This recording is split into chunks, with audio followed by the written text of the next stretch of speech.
ఏముందలే bro, నిన్ను కని పెంచి పెద్ద చేసిన మీ తల్లిదండ్రులు గుర్తు రావట్లేదు. కానీ నిన్నగాక మొన్న పరిచయమైన అమ్మాయి నీకు పదే పదే గుర్తొస్తుంది.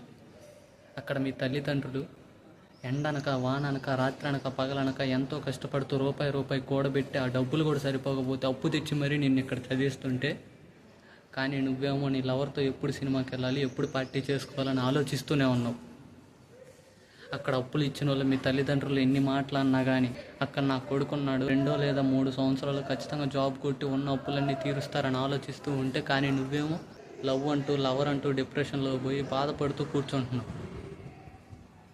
నీ పేరెంట్స్ నీ కోసం అన్ని సేవలు చేస్తున్నా కానీ నువ్వు నిన్నగాక మొన్న పరిచయమైన అమ్మాయి కోసం ఆ పిల్ల లేకపోతే నేను బతకలేను, ఆ పిల్ల ఉంటేనే నేను బతకగలను అంటూ మారిపోయావు. ఎప్పటికైనా మారు బ్రో, మారు. నీ కోసం కాకపోయినా నీ తల్లిదండ్రుల కోసం కష్టపడు. వాళ్ళు నీ మీద పెడుతున్న శ్రమ కష్టం అన్నిటికీ ఫలితం ఇవ్వు బ్రో. ఎప్పటికైనా మారు.